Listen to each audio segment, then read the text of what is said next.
See, you must become dogged if you will shine in this world. You must become rugged if you will beam the light of God in this world. There are too many people compromising. See, if you don't have the martyr spirit, they will intimidate you.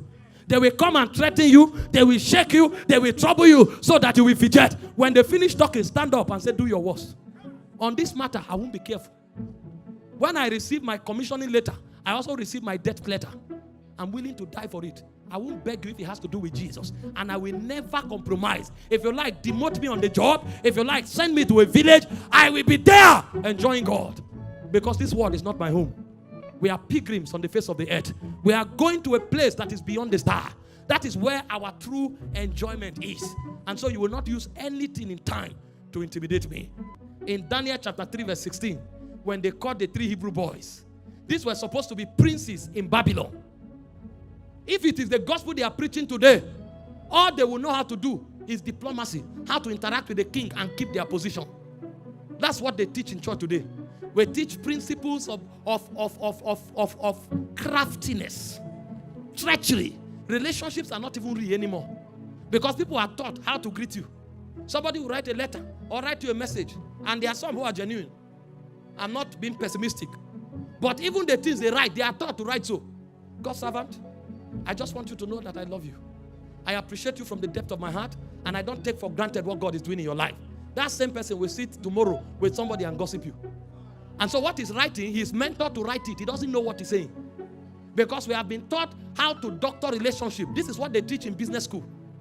How to win the confidence of your business partners. And that's what we have brought into the hallowed assembly of God. But you see, there are people who can forgo their best relationships if it comes in line with their faith. And when these princes of Babylon were confronted with choosing worship of their God and that of Nebuchadnezzar, they said, "O king, we will not be careful to answer you in this matter." There is a realm where diplomacy stops. If we are talking about matters of Babylon and state, we can address you and relate you to in diplomacy. But if it has to challenge our conviction, we are not careful to answer you in this matter. Do your worst. If it is that image, we will not bow. Is it the Christianity of today? A professor who teaches young people, who is supposed to be the first example of society, a professor comes to dictate a lie and call it a national election result. They know how corrupt the system is that they don't even go for ordinary people. They go for the people that you feel should have credibility. And an old professor walks up after studying for more than 15 to 20 years and lecturing for more than 35 years. There's no character. There's no value. They bring few dollars and the leg is shaking.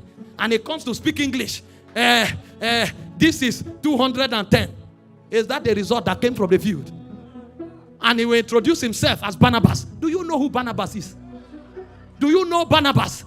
He said Barnabas and Paul were men that hazarded their life for the gospel. You that have sold your nation for a few dollars, you are the one calling yourself Barnabas. Better go and change it because your name is Judas Iscariot.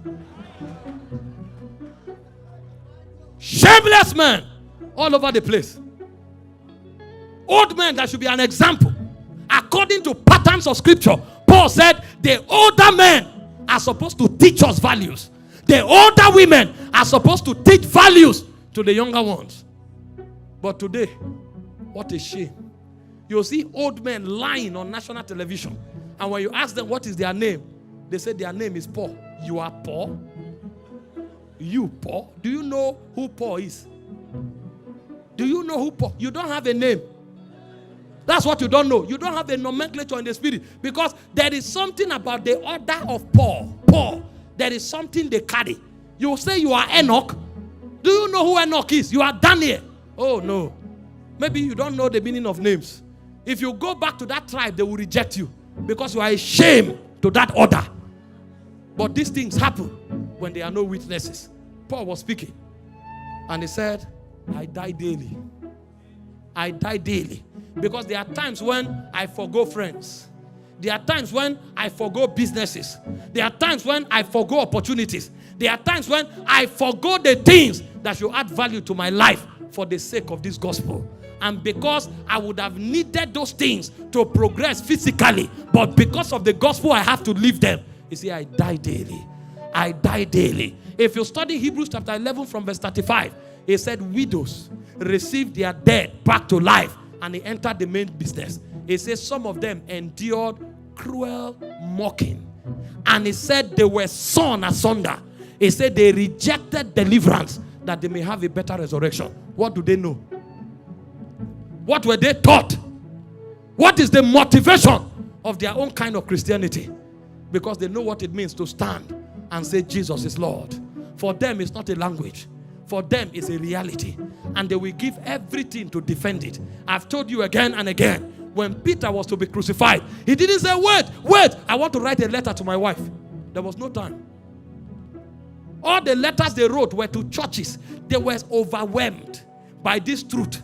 Overwhelmed that you have to remind them of their personal things. Peter was married with children. But Peter was more passionate about the church in Galatia, about the church in Cappadocia. Those were the burdens of his spirit. And when they wanted to crucify him, he said, please, when you crucify me, don't face me up.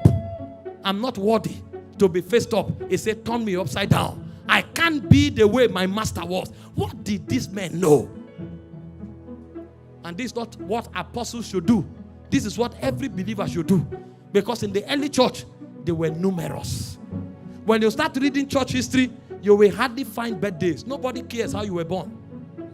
They were interested how you left. And so all you will see are death days. This is when this one died. This is how he died. This is when this one died. This is how he died. We celebrate birthday every year. And our life counts for nothing. Because there's nothing we are standing for. And if we have to die, we will die for it. So poor that it is said now that everybody has a price. God forbid, not me.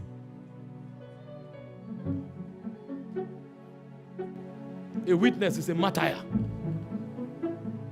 A witness may not be an apostle. He may not be a prophet. But every witness is a martyr.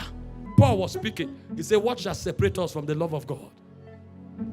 The guy came to a point where he was troubleshooting himself. Is there anything on earth that is so precious?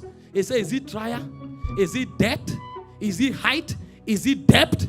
Is it pains? Is it nakedness? What is that thing that can separate me from the love of God? He said, there's nothing. That's a martyr. Everyone listening to me, something will come upon your life. And if the whole Nigeria decides to compromise, you will stand. And if you have compromised before,